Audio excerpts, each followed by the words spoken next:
Oromoon aadaa seenaa fi eenyummaasaa haala adda addaatiin ibsata. Keessumaa aadaasaa haala bareedaa fi hawwataa ta'een karaa adda addaatiin kan ibsatudha. Aadaa Oromtichaa tarreessuun hanga hojii lakkaa'amuu ulfaatullee akka fakkeenyaatti aadaa nyaataa, uffannaa, fuudhaa fi heerumaa, ayyaaneffannaa, walgargaarsaa fi kanneen biroon kaasuun ni danda'ama. Kanneen keessaa aadaa fuudhaa fi heerumaa yoo ilaalle hawaasni sabichaa hundi haala wal fakkaatuun gaa'ela isaa raawwata. Kaan naqataan, kaan hawweedhaan, kaan sabbat mariidhaan, kaan immoo butiidhaan bultii yookaan mana dhaabbataa warroomaa jechuudha. Qophii kanaanis gosoota aadaa sirna fuudhaa fi heerumaa kanan dubbisee fi dhaga'eerraa hanga tokko kanan isinitti himu waan ta'eef hanga xumuraatti qophicha faana akka turtan affeeramtaniittu.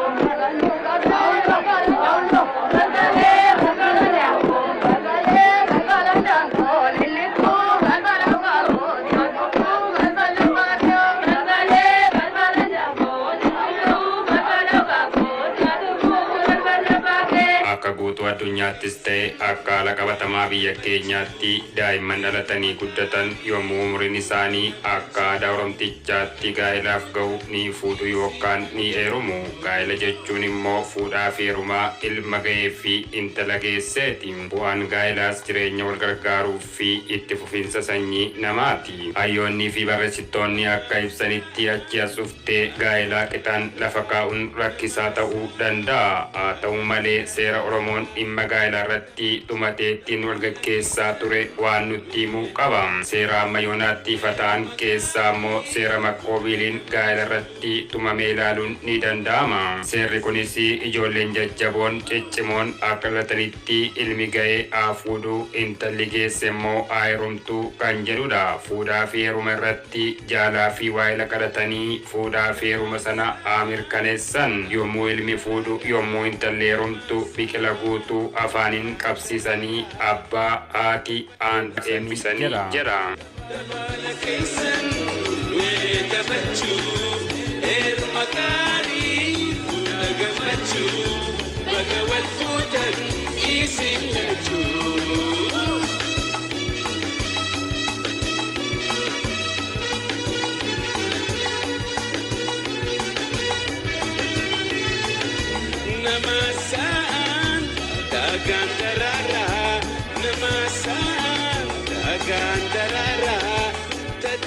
Sirni gaa'elaa sirnoota Oromoon kabaja guddaan raawwatu keessaa isa tokko. Gaa'elli yookaan fuudhaa fi heerumni aadaa hawaasaa nama lama walitti hidhuun kan maatii uumu yoo ta'u, dargaggeessaa fi dubara yookaan shamarran gidduutti kan raawwatudha. Dhiibbaa amantaa fi sababoota biroon dagatamaa dhufus Oromoon aadaa fuudhaa fi heerumaa boonsaa kan qabudha. Sirni gaa'elaa yookaan sirni fuudhaa fi heerumaa sirna eebbaa, kakuu raawwachuu, sirbaa fi weedduu garaagaraas kan of keessaa qabudha.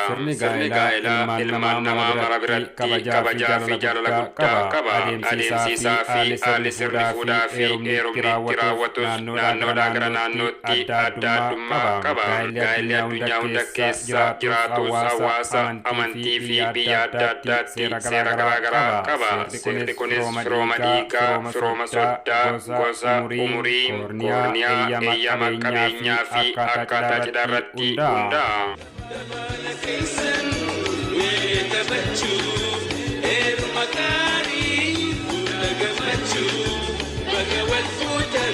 Easy